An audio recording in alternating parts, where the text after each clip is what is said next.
they're getting Cano. Who knows what's happening?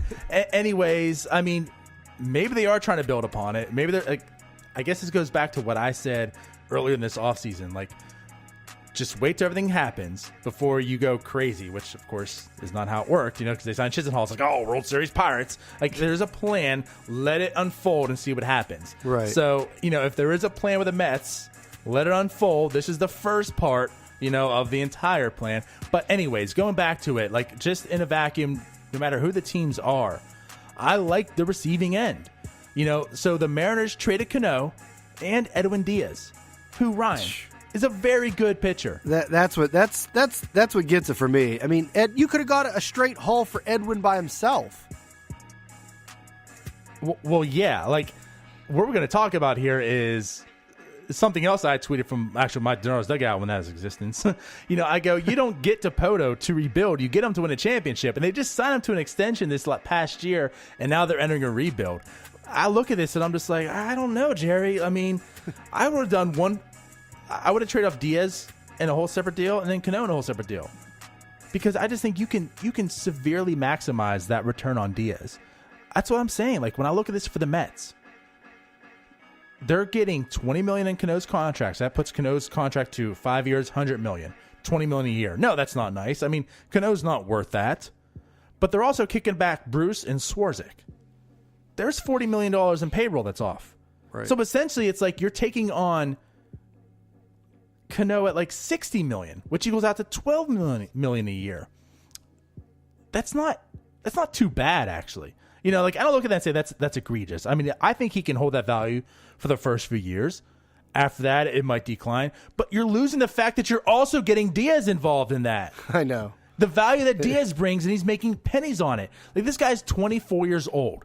His arm isn't broke as a lot of these free agents are. Because that's what a lot of people are saying. Well, this is not the year to do that. You have all these free agents. Go buy one. Well, Ryan, they're all 30 plus. Right. Wear and tear on them.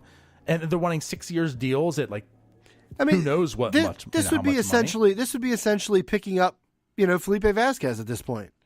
Like, he's a stud. He's, back of the bullpen. Potentially high even strikeouts. Better than Vasquez. Yeah, high strikeout. Right, that's what I'm saying. But that potential, I mean, it's just the dude struck out 15 per 9 last year.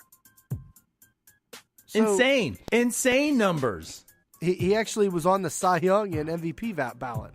He actually got votes for both. Think about that. Not just like getting the closer of the year. Cy Young and MVP. Now he'll probably, since he's in New York now, he'll probably stink.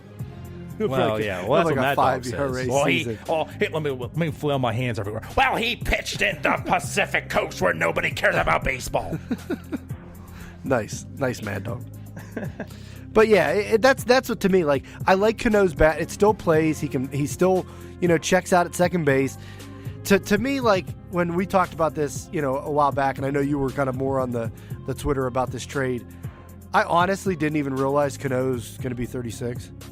And I was like, ooh, like, I was thinking I knew he was like in the 30s, but I was thinking like 32, 33, 36. Like, yeah, and then you have him for what, 5 more years? Like, yeah, that's a bit much for me.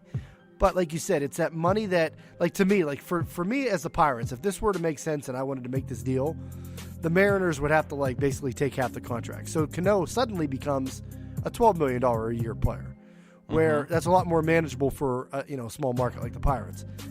But yeah, I mean, and I get it. They threw Diaz in so they could unload the Cano contract, which now, DiNardo, I just saw a tweet on Twitter that Cal Seager, apparently they want to unload his contract next.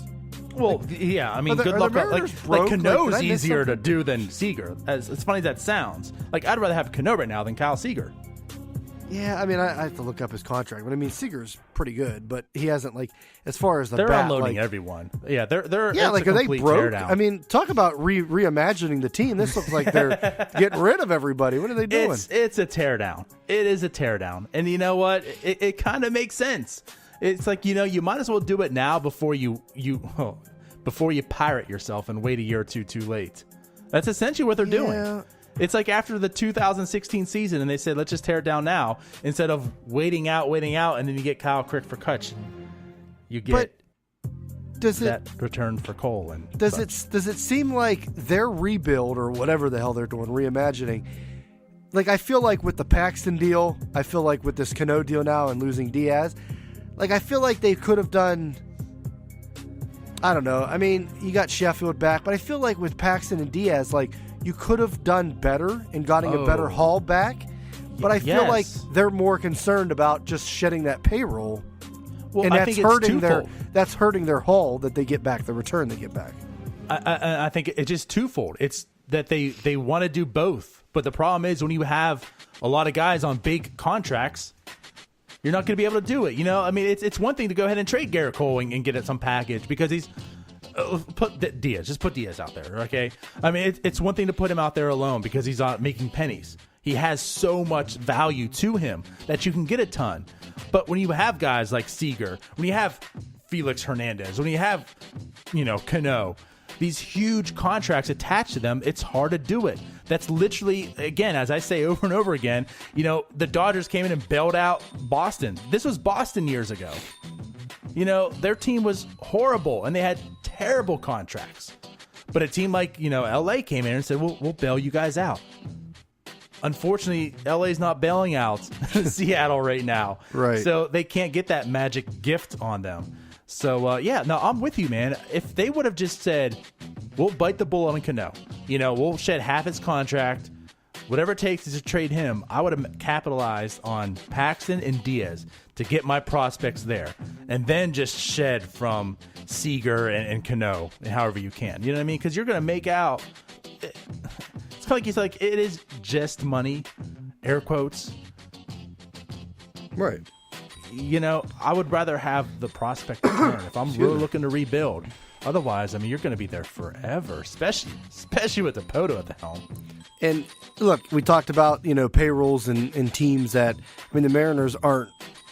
I wouldn't say a big market team. But they're solid. They're up there. Yeah, but I mean, like the last 2 years, they've had payrolls, in the 150s, 154, 157, and now, who knows where they end up next year? Is it going to be 130, 120? I mean, if they're shedding Seager, they're shedding, Cano, so it'll be interesting to see, where this payroll goes. But it's like, yeah, it's hard for teams that really aren't. I mean, they're not. I wouldn't say they're a small market like Pittsburgh or Milwaukee or something, but it's hard for these types of not big markets to continuously spend year after year with almost no results. And, we saw Seattle had a nice start to last year, but just fell apart. But yeah, this trade, I mean, I like it from the Mets standpoint. And like you said, the Mets, like if Cano sucks in age 39, 40 seasons, I mean, the Mets have the money to just go with it. Well, that's one thing. Yeah, I mean, the Mets, they should have the money. I mean, they're done paying David Wright, right? David Wright's off the books finally. Yeah. So I mean, that couldn't have been cheap. What the heck was David Wright? Well, doing? I mean, I'm sure insurance kicked in for most of that, anyways. But I mean, still have Cespedes, but it's still on the. That's a bit of a problem. Yeah, yeah. But at least he can still. Well, not next year. Wait a minute, Jesus. David Wright made $20 million in 2018, then 15 in 2019, and apparently 12. But he officially retired, right? He did. Okay, so that money, I don't think they have to pay that. So anyway, so there's that. But yeah, I mean, the Mets they'll be all right. They can take that hit, if Cano's. But the reason, age. I was saying about the Pirates, I mean, I know this. I don't at $12 million. I really think Cano's going to add value to that contract. I mean, he can easily be a 3-WAR player, and you're already producing more than that contract is. So it's already a win. And you're already getting Diaz at those pennies. That's a huge win. I mean, you could potentially bring on 6 to 9 wins between these two players. Right. That's the Pirates right now in the playoffs, what this team is. And like you said, Cano. You know what I mean? There's your value. Cano was the 3-WAR player in a half season last year. That's exactly, and most of it came after the steroids. You look at the numbers after the his PED, his suspension, they're solid, man. He's still there. That bat plays. And you think about it, if you could put that bat at second base, that's everything this team needs. It needs a second baseman. It needs power. It's all there. It's all there for you. And you're getting Edwin Diaz. Look at that bullpen now. Holy hell. Vasquez and Diaz at the end. And then you also have Kella and Crick and Rich Rodriguez. I mean, who cares who your fifth starter is? Bullpen. Right. Get your guy in there for 3 innings and then shut it down. Yes, a little facetious there, but I mean, just like the damage this team can do at that point in time. This contract will get bad for Cano. I do understand that. But the value you're adding right now, especially with Diaz there, and this window that you definitely see, and this window that you created by trading off Austin Meadows and Tyler Glasnow to get Archer. That's the difference now between this team opposed to 2013, when it's like, let's churn it out, let's churn it out. The Pirates made a clear decision. There is a clear window now. They said, we're not going to try to do this. We're not going to try to churn it out every single year and just try to, play this. There's a window. It is now. With them getting rid of Glasnow, with them getting rid of Meadows and bringing in Archer, the window is Archer's contract. Right. Let's go out there and do it. You have this base core. There are some there's still some appeasing prospects, but the prospects kind of play into this up-and-coming window also. Let's do it. And Cano fits that window. When he's not playing well, that's probably when the Pirates are looking to rebuild anyways. Reimagine, yeah. They're going to reimagine, exactly. But that's, so I'm cool with it. It did. This would have presented like the perfect scenario of adding a need, adding a pretty good bat and a classic player in Cano, and then adding an absolute stud right into the back of your bullpen. Adding to a strength right there. And you're right. It would. That's the perfect scenario, and we're not really seeing the options at second and short out in free agency. So then you got to look to the trade market, and this presented that opportunity. So I get it. The Cano age, definitely scares me. He was suspended last year. I'm not buying too much into that. Like you said, he came back and was still pretty productive. Yeah. So, it is what it is. We've seen Marte come back, and it's not like, oh, he's off the juice now, he's done. Like, it's just, come on. So I'm not buying into that part of it. But the age does worry me. But no, it was definitely a topic because it presented itself as the perfect opportunity to kind of add right now. My whole for the next 2 years. I mean, so instead of being Swarzak, whatever, so the Pirates throw in Nova, like that's how the way they can offset or some money or deal Cervelli. You're basically getting else. You're getting this whole you're getting Cano, you're getting all this, and you're still basically at $90 million this year. And right, that's without trading Cervelli, as you just said. Like, you're at $90 million. You just got Cano. Regardless what he's going to be in 5 years, 4 years, 3 years from now. For 2019, you have Cano. And you have Edwin Diaz. Two, huge. They're not role players. Like how we talked last week about Archer, like think about him like he's a face. Like people know him and he's in Pittsburgh. That's something Pittsburgh doesn't have now. Right. Now you got Cano. Diaz really isn't a face, but he's making a name for himself. Like you have Cano in Pittsburgh. You have Archer in Pittsburgh. You have fans coming out. Like it's also going to pay for itself a bit. But anyways, I just thought like this would have been a great opportunity for the Pirates. Yeah. Now, obviously, he would have had to have waived his no trade clause to do it. I don't know if he would have done it for Pittsburgh anyways. Right. But yeah, I guess the thing I'm getting at is all the hate for it, and I don't understand it. All these Mets fans are like, what's going on? Right. Why? Like the Mets, you guys, the Mets got I think are two doing good players. Really good. Yes. And yes, one's really young. And you know really what? If good. Cano can't handle second base, that bat should still play. So he goes to first. Yep. I know it sounds easy. Sounds so easy for Pedro, but like that bat should potentially still play. And the hell, Mets, if not, then they trade him to an AL team. Yeah, and they pulled the trade off without giving up their top couple prospects, Alonso and everything. That's exactly why I liked it too. And they also had the Mariners take on some money, so it was like a win-win. Yeah. So I don't really get it, and who knows? They use Cano as a pawn to right. get Diaz so cheap.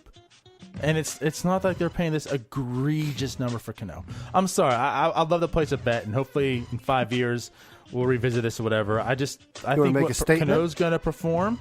I want to make a statement. I think what Cano will perform for the 5 years with the money that the Mets are going to pay him, I don't think he's underwater that much, even at that age, 42 or whatever.